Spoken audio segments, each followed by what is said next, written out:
नमस्कार। गृह मंत्री अमित शाह की महाराष्ट्र में एंट्री होने के बाद से ही एनसीपी कांग्रेस शिवसेना में खलबली मची हुई है, क्योंकि लगातार उद्धव सरकार में एक से बढ़कर एक भ्रष्टाचार के मामले सामने आ रहे हैं। ऊपर से सहकारिता विभाग अमित शाह के अंडर में आता है, जिससे एनसीपी नेताओं की मुश्किलें भी काफी ज्यादा बढ़ चुकी है, क्योंकि अजीत पवार सहित पवार परिवार के साथ साथ एनसीपी के अन्य नेताओं पर सहकारी बैंकों के घोटालों का आरोप लगा हुआ है। सहकारिता विभाग पर एनसीपी का लंबे टाइम तक कब्जा रहा था और उसी दौरान अजीत पवार पर 25,000 करोड़ रुपए घोटाले का आरोप लगा था। और अब इस घोटाले की जांच की आंच पूरे पवार परिवार के साथ साथ एनसीपी के अन्य नेताओं तक भी पहुंच चुकी है, जिससे एनसीपी प्रमुख शरद पवार मुश्किल में पड़ते हुए नजर आ रहे हैं। दरअसल हिंदुस्तान की राजनीति के चाणक्य माने जाने वाले अमित शाह 2 दिवसीय महाराष्ट्र दौरे पर हैं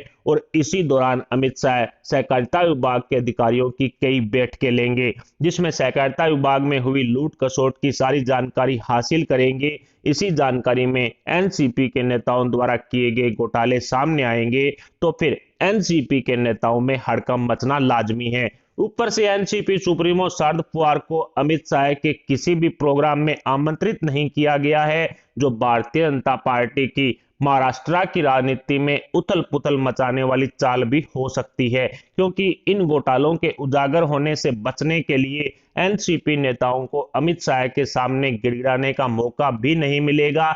ऐसी स्थिति में शरद पवार पर शिवसेना और कांग्रेस का साथ छोड़ने के लिए दबाव भी बढ़ेगा। एक तरफ सहकारिता विभाग में एनसीपी नेताओं द्वारा किए गए घोटालों की जांच रफ्तार कम करने के लालच में एनसीपी प्रमुख शरद पवार द्वारा शिवसेना कांग्रेस से समर्थन वापस लेने के कयास लगाए जा रहे हैं, तो दूसरी तरफ सहकारिता विभाग में किए गए घोटालों की जांच रफ्तार तेज होने से अजीत पवार सहित कई अघाड़ी गैंग के नेताओं की मुश्किलें बढ़ेगी। तो उद्धव सरकार खुद ही 145 का बहुमत वाला जादुई आंकड़ा खो देगी, जिससे महाविकास अघाड़ी गठबंधन टूटकर बिखरेगा और उसके बाद बीजेपी महाराष्ट्र में सरकार बना सकती है। इस तरह के कयास भी राजनीति के कुछ जानकारों द्वारा लगाए जा रहे हैं और यही कारण रहा कि एनसीपी सुप्रीमो शरद पवार को अमित शाह के किसी भी कार्यक्रम में आमंत्रित नहीं किया गया है। शायद यही कारण रहा होगा कि केंद्रीय मंत्री और बीजेपी नेता नारायण राणे द्वारा मार्च 2022 तक महाराष्ट्र में सरकार बनाने की भविष्यवाणी की गई थी। ऐसे में कहा जा सकता है कि नारायण राणे के उस बयान में दम भी है। इसके अलावा गृह मंत्री अमित शाह अपने 2 दिवसीय महाराष्ट्र दौरे के दौरान राजनीतिक पहलुओं पर भी अपने नेताओं से चर्चा करेंगे, जिसमें मुख्य फोकस है वो बीएमसी चुनाव 2022 रहेगा। मुंबई महानगर पालिका चुनाव 2022 को लेकर के भारतीय जनता पार्टी राज ठाकरे की पार्टी एमएनएस के साथ भी गठबंधन कर सकती है और इसको अंतिम छोर में अमित शाह पहुंचा सकते हैं। कुल मिलाकर कहा जा सकता है कि अब तक बीजेपी और एमएनएस के गठबंधन की सिर्फ चर्चाएं हो रही थी, लेकिन अमित शाह अब राज ठाकरे की पार्टी एमएनएस के साथ गठबंधन करने के मुद्दे को जो अंतिम रूप है वो दे सकते हैं। ऐसे में बीएमसी चुनाव 2022 को लेकर के शिवसेना को तगड़ा झटका देने के लिए अमित शाह महाराष्ट्र दौरे पर तैनात हैं। इसके अलावा भी अमित शाह के 2 दिवसीय महाराष्ट्र दौरे से पूर्व महाविकास अघाड़ी गठबंधन की उद्धव सरकार में 2-3 ऐसे डेवलपमेंट हुए हैं जिसमें उद्धव सरकार को तगड़ा झटका लगा है। दरअसल मुंबई पुलिस कमिश्नर हेमंत नागराले पर उनकी पत्नी द्वारा दर्ज किया गया घरेलू हिंसा का मुकदमा सुप्रीम कोर्ट द्वारा बरकरार रखने का आदेश सुनाया गया है और हेमंत नागराले के खिलाफ पुणे में लंबित घरेलू हिंसा के केस को अब मुंबई हाई कोर्ट में ट्रांसफर कर दिया गया है।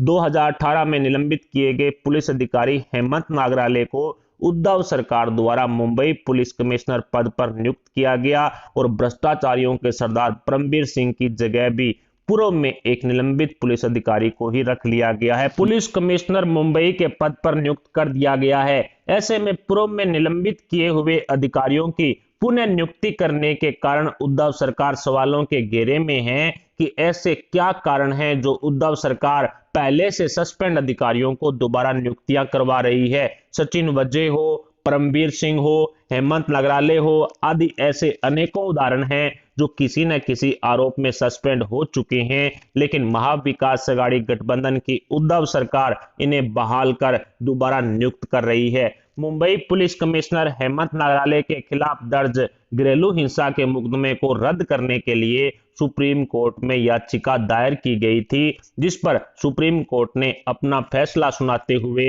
हेमंत नागराले सहित उद्धव सरकार को तगड़ा झटका देते हुए इस याचिका को खारिज कर दिया है।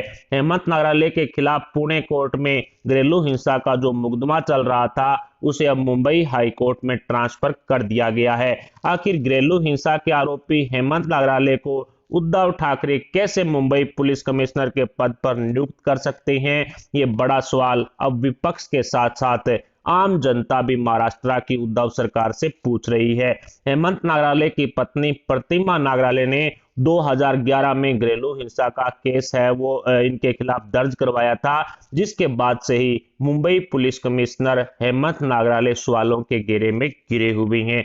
इसके अलावा केंद्र सरकार ने महाराष्ट्र के जेतापुर में परमाणु ऊर्जा संयंत्र स्थापित करने के प्रस्ताव को सैद्धांतिक मंजूरी दे दी है, जो महाराष्ट्र के लिए ऊर्जा विकास में एक बहुत बड़ा कदम माना जा रहा है। लेकिन अगाड़ी गैंग ने एक बार फिर से मोदी सरकार के इस प्रस्ताव का विरोध करना शुरू कर दिया है।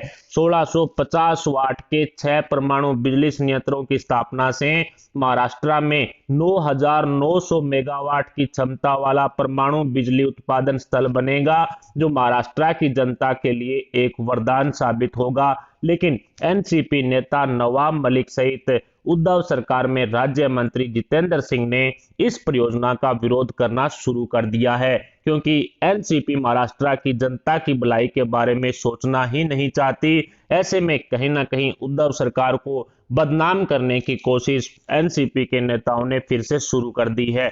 उद्धव ठाकरे हो, शिवसेना को बदनाम करना हो, शिवसेना के पर काटने हो, इसमें एनसीपी नेताओं ने बहुत बड़ी भागीदारी निभाई है। और एक बार फिर से मोदी सरकार द्वारा जो बड़ा गिफ्ट महाराष्ट्र की जनता को दिया जा रहा था, महाराष्ट्र के विकास को लेकर के दिया जा रहा था, उसको कहीं ना कहीं एनसीपी के नेताओं ने ठुकरा दिया है और कहीं ना कहीं अड़ंगा लगाने की कोशिश एनसीपी के नेताओं ने शुरू कर दी है। ऐसे में बदनाम होंगे उद्धव ठाकरे और शिवसेना, उद्धव सरकार, लेकिन काम कर रहे हैं एनसीपी के नेता।